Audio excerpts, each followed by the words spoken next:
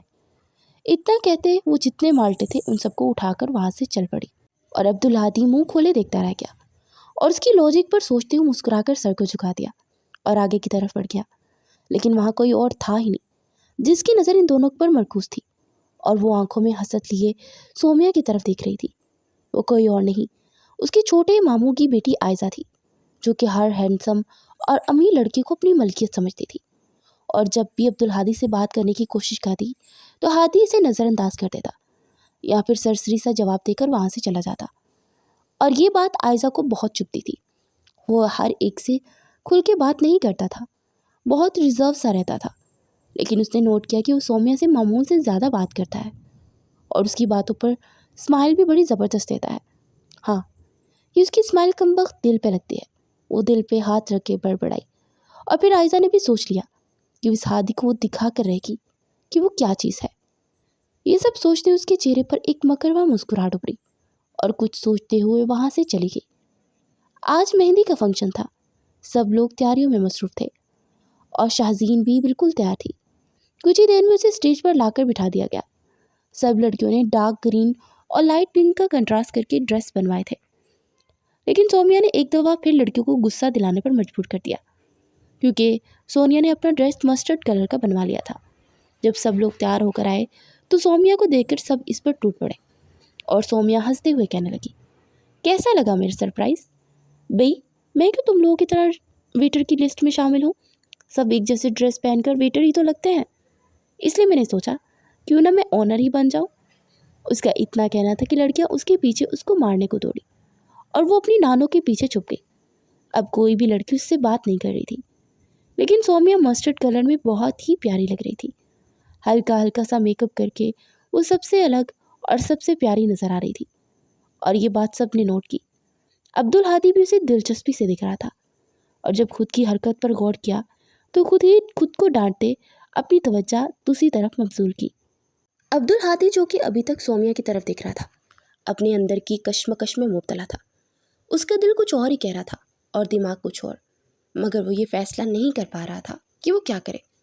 اس کی نظریں گھوم کر سومیا پر ہی آ کر رک جاتی, لیکن پھر بھی وہ اپنے جذبات کو دبانے کی اور چھپانے کی کوشش کر رہا تھا. سومیا کو احساس تو ہو رہا تھا کہ کوئی اسے مسلسل دیکھ رہا ہے, لیکن وہ یہ جان بوجھ کر نظر انداز کر رہی تھی. وہ ہمیشہ سے ہی لاپرواہی تھی, کبھی بھی کسی کو خاطر میں نہ لاتی, مگر آج جانے کیوں اسے کسی کی نظریں اپنی جانب کھینچتی ہوئی محسوس ہو رہی تھی. جیسے ہی پلٹی عبدالہادی نے فوراً اپنی نظریں موڑ لی, مگر اس کی بے چینی اور بار بار سومیا کی طرف دیکھنے کی خواہش کم نہ ہوئی. دوسری طرف آئزہ دور کھڑی یہ سب دیکھ رہی تھی.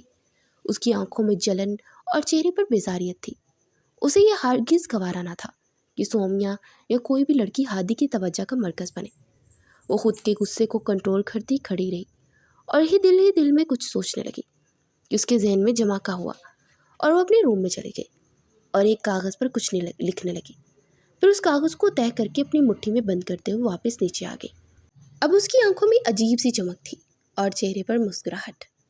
اب دیکھتی ہوں کہ سومیا کب تک اپنی توجہ دیتی ہے, ہونا تو آخر سے میرا ہی ہے. تقریب کی رونق عروج پر تھی, ہر طرف ہنسی مذاق اور خوشگوار ماحول تھا. سومیا بھی اپنی شرارتوں میں مصروف تھی کہ اچانک کسی نے دھکا دیا اور اس کی ڈریس پر جوس گر گیا. وہ پریشانی سے اپنے ڈریس کو دیکھنے لگی. مسٹرڈ کلر کے اوپر واضح داغ پڑ چکا تھا. اس نے منہ بنایا اور جلدی سیڑھیاں چڑھ کر اوپر کمرے میں چلی گئی تاکہ اپنا ڈریس ٹھیک کر سکے. آئزہ جو کب سے موقع کی تلاش میں تھی فوراً اس کے پیچھے چل پڑی. وہ جانتی تھی کہ یہی وقت ہے جب وہ اپنے ارادے پورے کر سکتی ہے. جیسے ہی سومیا کمرے میں داخل ہوئی, آئزہ نے موقع دیکھ کر پیچھے سے آ کر دروازہ بند کر دیا اور باہر کھڑی سومیا کا واش روم سے نکلنے کا انتظار کرنے لگی. جب وہ باہر نکلی تو آئزہ فوراً اس کی طرف لپکی.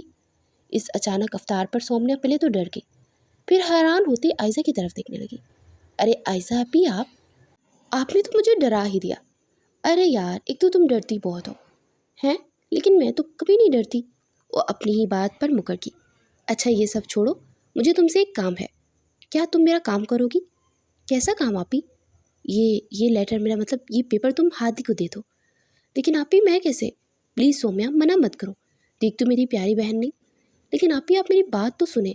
نہیں پلیز دیکھ لے، یہ کام تیرے علاوہ کوئی نہیں کر سکتا، پلیز پلیز پلیز۔ اچھا ٹھیک ہے، لائیں دے۔ تو آئزہ نے جلدی سے کاغذ اس کی طرف بڑھایا۔ اور ہاں، اسے کھول کر مت دیکھنا پلیز۔ فکر ناٹ آپی، میں نہیں دیکھوں گی۔ Thank you. جیسے ہی نیچے آئی تو اس نے ادھر ادھر نظریں گھمائی اور ہادی کو ڈھونڈنے لگی، اور اسے وہ لان کے ایک کونے میں نظر آ گیا جو کسی سے فون پر بات کر رہا تھا۔ سومیا اس کی نظر اس کی طرف دیکھتے ہوئے اس کی جانب پڑی۔ جیسے جیسے سومیا ہادی کی طرف جا رہی تھی، اتنی دیر میں عائشہ نے کافی لوگوں کی توجہ اس طرف مبذول کروا دی تھی۔ سومیا ہادی کے پاس جا کر اس کی طرف دیکھتی رہی اور اسے آوازیں دے کر بلاتی اور اپنی طرف مبذول کروا گئی۔ ہادی بھائی۔ ہادی جو فون سن رہا تھا سومیا کی آواز پر بیٹھا۔ میں تم سے بعد میں بات کرتا ہوں۔ فون بند کرتے ہوئے مکمل طور پر سومیا کی طرف متوجہ ہوا۔ ہاں بولو۔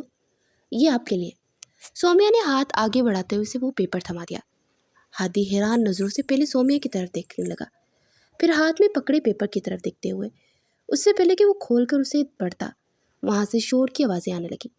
یہ دیکھو کیا ہو رہا ہے۔ آبدہ پھوپھو کی معصوم بیٹی اور ساجدہ پھوپھو کا ویل سیٹلڈ بیٹا ایک دوسرے کو لو لیٹر دے رہے ہیں۔ واہ بھائی، ہم سب تو اس سومیا کو بھی بچی سمجھتے تھے، لیکن یہ تو بھائی بہت ٹاپ چیز نکلی۔ Shut up, just shut up. اگر تم نے ایک لفظ بھی منہ سے نکالا میں تمہاری زبان کھینچ لوں گا۔ ایسا کچھ بھی نہیں ہے تم سوچ رہے ہو۔ اچھا تو پھر دکھاؤ ذرا یہ پیپر۔ اس سے پہلے کوئی سمجھتا، عائشہ نے ہادی کے ہاتھ سے وہ لیٹر چک لیا اور اسے کھول کر پڑھنے لگی۔ ڈیئر ہادی، آپ بہت ہینڈسم اور بہت اچھے ہیں۔ آپ کی لک نے اور آپ کے ایٹیٹیوڈ نے مجھے آپ سے پیار کرنے پر مجبور کر دیا۔ سب کے ساتھ ریزرو رہنے اور صرف مجھ سے بات کرنے پر میرے دل میں نہ جانے کیا کون سی عجیب سی فیلنگ ہوتی ہے۔ اب جب مجھے آنکھ بھر کر دیکھتے ہیں تب میں خود کو بہت خوش قسمت محسوس کرتی ہوں۔ مجھے لگتا ہے میں بھی آپ سے پیار کرنے لگی ہوں جیسے کہ آپ مجھ سے کرتے ہیں۔ آپ خالہ سے بات کریں نا میرے ساتھ شادی کے لیے، فقط آپ کی اور صرف آپ کی سومیا۔ خط پڑھ کر سب کے سب حیران رہ گئے اور سب سے زیادہ حیران خود سومیا تھی۔ عائشہ آپی، آپ یہ کیا کہہ رہی ہیں؟ یہ لیٹر تو آپ نے ہی مجھے… بکواس بند کرو، دیکھا یہ لڑکی کتنی تیز ہے۔ عائشہ نے ایک چور نظر ہادی پر ڈالی جو کہ لب پنجے غصے سے سومیا کو دکھ رہا تھا۔ آبدہ بیگم آگے بڑھی، ایک زوردار تھپڑ سومیا کے منہ پر دے مارا۔ یہی تربیت کی ہے میں نے تمہاری؟ میں ہمیشہ تمہاری ہر بات، ہر شرارت کو اگنور کرتی تھی، یہ سمجھ کر کہ ابھی تمہارا بچپنا ہے، لیکن تم نے تو مجھے کسی کو منہ دکھانے کے قابل نہیں چھوڑا۔ شاید میری پرورش میں کوئی کمی رہ گئی ہے جو یہ دن دیکھنا پڑا۔ لیکن ماما، میں نے کچھ نہیں کیا، پلیز آپ تو ایسا نہ کہیں۔ بس خبردار، اگر مجھے ماما کہا مر گئی تمہاری ماں۔ تقریب میں موجود تمام لوگ حیران تھے۔ سومیا ابھی تک صدمے میں تھی، جبکہ عبدالہادی الجھن میں تھا کہ اچانک یہ سب کیا ہو گیا۔ سومیا کی آنکھیں حیرت اور غصے سے بھر گئی۔ وہ ابھی تک سمجھنے کی کوشش کر رہی تھی کہ عائشہ یہ سب کیوں کر رہی ہے۔ عائشہ آپی، آپ یہ سب میرے ساتھ کیوں کر رہی ہیں؟ عائشہ نے طنزیہ ہنسی کے ساتھ کہا، میں کچھ نہیں کر رہی، سب خود دیکھ سکتے ہیں۔ تقریب کی خوشی اب تناؤ میں بدل چکی تھی، سب لوگ حیرت اور شک میں مبتلا تھے۔ عبدالہادی نے اپنی زندگی میں پہلی بار خود کو صفائی دینے کی کوشش کرتے پایا۔ وہ اپنی ماں کی طرف دیکھتے ہوئے بولا، ماما یہ سب جھوٹ ہے۔ ساجدہ کو اپنے بیٹے پر پورا بھروسہ تھا، لیکن وہاں موجود لوگوں کی نظریں صرف شک سے بھری ہوئی تھی۔ عائشہ آپی، آپ نے خود ہی تو کہا تھا کہ یہ لیٹر ہادی کو آپ کی طرف سے دے دوں۔ ہادی کے چھوٹے ماموں جو کہ عائشہ کے والد تھے غصے میں بولے، خبردار، اگر تم نے میری بیٹی پر جھوٹا الزام لگانے کی کوشش کی، اپنی غلطی کو میری بیٹی پر ڈالنے کی ضرورت نہیں۔ مجھے نہیں معلوم تھا کہ اس معصوم چہرے کے پیچھے ایک بد کردار لڑکی کا چہرہ چھپا ہے۔ بس بھائی، خبردار، اگر ایک لفظ آپ نے کہا تو میں بھول جاؤں گی کہ آپ سے ساتھ میرا کیا رشتہ ہے۔ آبدہ بیگم کی جب اپنی بیٹی کے کردار پر بات آئی تو برداشت نہ کر سکی، تو عائشہ کے والد نے سر جھٹک دیا۔ اس سے پہلے کہ معاملہ اور بگڑتا، نانوں نے سخت لہجے میں کہا اور سب کو چپ کروایا۔ آبدہ اور ساجدہ کی طرف دیکھ کر کہا، میری ایک بات مانو، تم دونوں ان دونوں کا نکاح کروا دو۔ یہ بات یوں ہی پھیلنے میں دیر نہیں لگے گی، تو بہتر ہے گھر کی عزت گھر میں ہی رہے اور ان دونوں کی عزت بھی بچ جائے۔ نانوں کی بات سنتے عبدالہادی اچھل کر بولا، نہیں، میں اس سے نکاح ہرگز نہیں کروں گا۔ ایک تو یہ مجھ سے بہت چھوٹی ہے، اوپر سے بچپنا بھی نہیں کیا اس میں۔ مگر ساجدہ بیگم نے اپنے بیٹے کی ایک بات نہ سنی۔ انہوں نے آبدہ کے آنسو صاف کرتے ہوئے کہا، رو مت، میں ابھی اور اسی وقت تمہاری بیٹی کو اپنی بہو بناتی ہوں۔ اپنی بہن کے آنسو ساجدہ سے برداشت نہ ہوئے۔ بھلے ہی ان کا بیٹا اور سومیا بے قصور تھے، مگر لوگوں کو سمجھانا ناممکن تھا۔ انہیں فیصلہ ٹھیک لگا اور کچھ ہی دیر میں نکاح ہو گیا، لیکن یہ سب عائزہ کے لیے ناقابل برداشت تھا۔ وہ تو سومیا کو ہادی اور باقی سب کی نظروں سے گرانا چاہتی تھی، مگر بازی الٹ گئی اور سومیا عبدالہادی کی بیوی بن گئی۔ نکاح کے بعد گھر میں عجیب خاموشی چھا گئی تھی۔ سب لوگ حیران تھے کہ چند لوگوں میں سب کچھ بدل گیا۔ سومیا کے چہرے پر ہوائیاں اڑ رہی تھی، جبکہ عبدالہادی زبردستی کے اس نکاح پر غصے میں تھا اور اپنے کمرے میں ٹہل رہا تھا جب اس کی ماں اس کے پاس آئی اور ساجدہ بیگم نے نرمی سے اپنے بیٹے کا ہاتھ تھاما۔ بیٹا، میں جانتی ہوں تم بے قصور ہو، لیکن اس وقت یہ فیصلہ سب کے لیے بہتر ہے، ورنہ سومیا کی عزت خطرے میں پڑ جاتی اور لوگ سچ جھوٹ کا فرق کیے بغیر باتیں بناتے۔ تمہاری ماں ہونے کے ناطے میں نے جو بہتر سمجھا وہی کیا۔ ہادی نے جھنجھلا کر اپنا ہاتھ کھینچا، اور میرے بارے میں آپ نے نہیں سوچا؟ میری زندگی پر میرا کوئی حق نہیں؟ بیٹا، وقت کے ساتھ سب ٹھیک ہو جائے گا، ساجدہ نے نرم لہجے میں کہا، مگر عبدالہادی کے لیے یہ قبول کرنا آسان نہیں تھا۔ ساجدہ بیگم اسے سمجھانے کے بعد اپنی ماں کے پاس آ گئی اور اس کی ماں نے اپنی دونوں بیٹیوں کو اپنے ساتھ لگاتے ہوئے کہا، فکر نہیں کرو، سب ٹھیک ہو جائے گا، بس اللہ پر بھروسہ رکھو۔ دوسری جانب جب سومیا اپنے کمرے میں گئی تو اسے کسی پل سکون نہیں مل رہا تھا، تو وہ ساری رات یہی سوچتی رہی کہ آخر اس کے ساتھ یہ سب کیوں ہوا۔ صبح ہوتے ہی عبدالہادی نے اپنی ماں سے کہا، مما، میں اس گھر میں اب ایک منٹ نہیں رہوں گا۔ دیکھا آپ نے، اسی وجہ سے یہ مجھے فیملی فنکشن سے نفرت ہے کہ ان میں ایسی بیہودہ ٹریجڈیز بہت ہوتی ہیں۔ ساجدہ بیگم نے تحمل سے جواب دیا، جو ہونا تھا ہو گیا، اب تم یہ دن صبر سے نکالو، پھر ولیمہ اٹینڈ کرتے ہی چلے جانا۔ لیکن عبدالہادی کے لیے ایک منٹ بھی یہاں رکنا مشکل ہو رہا تھا۔ اس نے ماں کی طرف دیکھتے ہوئے کہا، ٹھیک ہے، آپ رہ لیں، میں صبح ڈرائیور کو بھیج دوں گا، وہ آپ کو لے جائے گا، لیکن میں اب یہاں ایک سیکنڈ نہیں رکوں گا۔ یہ کہہ کر اس نے اپنا سامان اٹھایا اور جانے لگا، مگر ساجدہ بیگم نے اسے آواز دی، ایک منٹ رکو ہادی۔ عبدالہادی رک گیا اور ماں کی طرف دیکھا۔ ساجدہ بیگم نے کہا، اگر جانا ہے تو اپنی بیوی کو ساتھ لے کر جاؤ، میں نہیں چاہتی کہ وہ یہاں رہ کر کسی سازش کے حصے میں بنے۔ اب وہ تمہاری بیوی ہے اور اس کی حفاظت کرنا تمہاری ذمہ داری ہے۔ یہ کہہ کر وہ سومیا کی طرف مڑی اور بولی، جاؤ اپنا سامان لے کر آؤ اور ہادی کے ساتھ اپنے گھر جاؤ۔ سومیا نے ماں کی طرف دیکھا تو آبدہ نے بھی اس بات میں سر ہلایا اور اسے جانے کی اجازت دے دی۔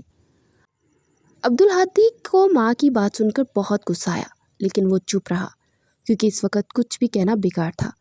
اس نے سومیا کو ساتھ لیا اور اپنے گھر کی طرف روانہ ہو گیا۔ سومیا عبدالہادی کے تاثرات دیکھ کر بہت ڈری ہوئی تھی اور بالکل خاموش تھی۔ حالانکہ خاموش رہنا اس کی فطرت میں نہیں تھا، لیکن اسے اندازہ نہیں تھا کہ اس کی زندگی یوں بدل جائے گی۔ گھر پہنچتے ہی عبدالہادی نے سیدھا اپنے کمرے میں چلا گیا اور دروازہ بند کر لیا۔ اس کا ذہن انتشار کا شکار تھا اور وہ کسی سے بھی بات نہیں کرنا چاہتا تھا۔ سومیا نے ادھر ادھر نظر دوڑائی۔ وہ پہلی بار اس گھر میں آئی تھی اور کچھ بھی نہیں جانتی تھی کہ کہاں جانا ہے، کس کمرے میں رکنا ہے۔ وہ کچھ دیر ویسے ہی کھڑی رہی، پھر تھکن سے مجبور ہو کر لاؤنج میں پڑے کاؤچ پر بیٹھ گئی۔ وہ صبح سے سفر میں تھی، جسم ٹوٹ رہا تھا، رات بھی ٹھیک سے نہ سو سکی اور دماغ مکمل طور پر بوجھل ہو چکا تھا۔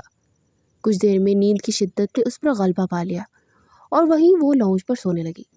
دوسری طرف عبدالہادی کے ذہن میں مسلسل وہی تمام باتیں گردش کر رہی تھی جو اس دن ہوئی تھی۔ اسے غصہ آ رہا تھا، وہ بے چین ہو کر کمرے میں ٹہلنے لگا، لیکن جب اضطراب حد سے بڑھ گیا تو وہ غصے میں نیچے آیا۔ جیسے ہی اس کی نظر سومیا پر پڑی جو بے خبر نیند کے مزے لوٹ رہی تھی، اس کا پارا اور چڑھ گیا۔ ایک لمحے کے لیے اس نے بس دیکھنے پر اکتفا کیا، لیکن پھر ضبط نہ کر سکا اور تیزی سے آگے بڑھ کر اس کا بازو سختی سے پکڑ لیا۔ سومیا نیند میں تھی، اچانک بازو پر گرفت محسوس کرتی وہ گھبرا کر جاگ گئی۔ آنکھیں کھولی تو سامنے عبدالہادی کو غصے سے تکتے پایا۔ وہ سہم گئی اور جلدی سے اپنا بازو چھڑوانے کی کوشش کی، مگر عبدالہادی کی گرفت آئی نہیں تھی۔ اس نے سختی سے اس کا بازو جگڑے رکھا اور کھینچتے ہوئے اسے اپنے کمرے کی طرف لے گیا۔ ہادی، چھوڑے مجھے، کیا کر رہے ہیں آپ؟ وہ خوف زدہ ہو کر بولی، لیکن اس کی آواز کا کوئی اثر نہ ہوا۔ عبدالہادی نے سومیا کو دھکیل کر کمرے میں داخل کیا اور دروازہ لاک کر دیا۔ پھر تیز نظر سے اسے دیکھتے غصے سے بولا، بہت شوق تھا نا تمہیں دوسروں کی زندگی حرام کرنے کا؟ اب دیکھو میں تمہارے ساتھ کیا کرتا ہوں۔ سومیا کا دل خوف سے تیزی سے دھڑکنے لگا۔ وہ کچھ بولنا چاہتی تھی مگر الفاظ جیسے حلق میں اٹک گئے تھے۔ عبدالہادی کے چہرے پر غصے اور انتقام کی سائے لہرا رہے تھے۔ عبدالہادی نے سومیا کو ایک کمرے میں بند کر دیا اور باہر سے لائٹ آف کر دی۔ اندھیرے کمرے میں سومیا کا گھبراہٹ ہونے لگی۔ وہ زور زور سے دروازہ بجانے لگی۔ پلیز ہادی مجھے یہاں سے نکالیں، مجھے اندھیرے میں بہت ڈر لگتا ہے۔ آپ میرے ساتھ ایسا کیوں کر رہے ہیں؟ اس سب میں میرا کوئی قصور نہیں ہے، وہ التجا کرنے لگی۔ عبدالہادی نے غصے سے دہاڑتے ہوئے کہا، اپنی بکواس بند کرو اور خاموشی سے وہیں بیٹھ جاؤ، نہیں تو تمہیں زندہ دفنا دوں گا۔ لیکن میرا قصور کیا ہے؟ اندر سے سومیا بے بسی سے بولی۔ عبدالہادی نے طنزیہ لہجے میں کہا، تمہیں یہ لیٹر لے کر مجھے دینے کی ضرورت ہی کیا تھی؟ سومیا سسکیوں کے درمیان بولی، واقعی مجھے کچھ بھی نہیں پتا تھا ایسا کچھ ہوگا۔ عبدالہادی نے تلخی سے کہا، بالکل چپ کر جاؤ، مجھے تو لگتا ہے تم نے جان بوجھ کر یہ سب کیا ہے۔ میں یہ سب بھلا کیوں کروں گی؟ عبدالہادی نے طنز سے ہنستے ہوئے کہا، شاید میری دولت حاصل کرنے کے لیے۔ یہ سن کر سومیا غصے اور بے بسی سے بولی، میں تو تھوکتی بھی نہیں آپ کی دولت پر۔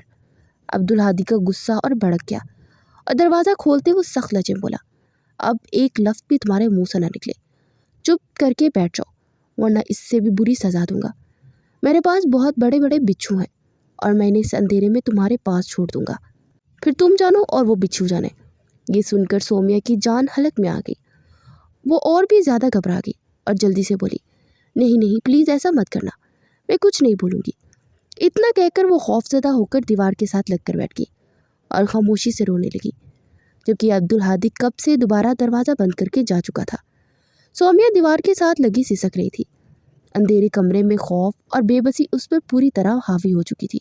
اسے بچپن سے ہی اندھیرے سے ڈر لگتا تھا، آج وہی خوف حقیقت بن پر اس پر طاری ہو گیا تھا۔ ادھر عبدالہادی کے دل میں طوفان برپا تھا۔ وہ خود کو پرسکون کرنے کی کوشش کر رہا تھا مگر غصہ کم ہونے کی بجائے مزید بڑھتا جا رہا تھا۔ اس کے کانوں میں سونیا کی سسکیاں گونج رہی تھی جو اسے بے چین کر رہی تھی۔ چند لمحے یوں ہی دروازے کے قریب کھڑا رہا، پھر ایک جھٹکے سے پلٹا اور زینے کی طرف بڑھ گیا۔ اندر سومیا کی حالت غیر ہو رہی تھی۔ اس کی آنکھیں اندھیرے میں کچھ دیکھنے کے قاصر نہیں تھی۔ خوف اور بے بسی سے اس کا دل زور زور سے دھڑک رہا تھا۔ اسے ایسا لگ رہا تھا جیسے واقعی کوئی بچھو اس کے قریب رینگ رہا ہو۔ اللہ جی مجھے یہاں سے نکال لیں، وہ بے آواز روتے ہوئے بڑبڑائی تھی۔ وقت جیسے رک سا گیا تھا، نہ کوئی راستہ تھا نہ کوئی امید۔ وہ زمین پر سمٹ کر بیٹھی رہی، اپنا بازو خود کے گرد لپیٹے ہوئے۔ دوسری طرف عبدالہادی کا دماغ الجھا ہوا تھا۔ کہیں نہ کہیں اس کے اندر کوئی آواز اسے کہہ رہی تھی کہ شاید وہ غلطی کر رہا ہے، مگر اس نے اس سوچ کو جھٹک دیا۔ آدھی رات ہو چکی تھی۔ سومیا کی آنکھیں نیند اور خوف کے امتزاج سے بوجھل ہو رہی تھی۔ سردی بھی زیادہ محسوس ہونے لگی تھی اور تھکن اس کے حساب پر سوار تھی۔ آہستہ آہستہ وہ وہیں زمین پر گھٹنوں میں سردی نیند کی وادیوں میں کھو گئی۔ نیند کی ایک بات اچھی تھی کہ یہ کہیں پر بھی حاوی ہو جاتی ہے، چاہے اب وہ ٹھنڈ فرش پر ہو یا کانٹے، کچھ دیر کے لیے ہی صحیح لیکن انسان کو پرسکون کر دیتی ہے۔ عبدالہادی کچھ دیر بعد اپنے کمرے میں آ گیا اور لیٹ گیا۔ کچھ تھکن کی وجہ سے کچھ رات کو جاگنے کے باعث وہ جلد ہی نیند کی آغوش میں چلا گیا۔ اسے سومیا کا خیال بھی نہ رہا۔ اگلی صبح جب وہ اس کی آنکھ کھلی تو وہ فریش ہونے کے لیے باتھ روم میں چلا گیا، لیکن جیسے ہی وہ فریش ہو کر باہر نکلا اس کی نظر کمرے میں موجود اس دروازے پر پڑی جہاں اس نے رات کو سومیا کو بند کیا تھا۔ وہ ایک جھٹکے سے اس دروازے کی طرف بڑھا کیونکہ اسے اچانک یاد آیا کہ وہ تو سومیا کو وہیں چھوڑ کر سو گیا تھا۔ اسے جلدی سے دروازہ کھلا اور سامنے زمین پر سمٹی ہوئی سومیا پر نظر پڑی۔ وہ فوراً اس کی جانب بڑھا اور ہلکے سے پکارا، سومیا اٹھو۔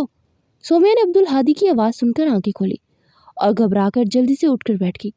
آپ پلیز مجھے یہاں سے باہر نکال دیں، مجھے اندھیرے میں بہت ڈر لگ رہا ہے۔ عبدالہادی نے خاموشی سے اس کی جانب دیکھا، پھر اچانک اس کا بازو پکڑ کر جھٹکے سے اٹھایا۔ اس کی گرفت اتنی مضبوط تھی کہ سومیا تکلیف سے کرا اٹھی۔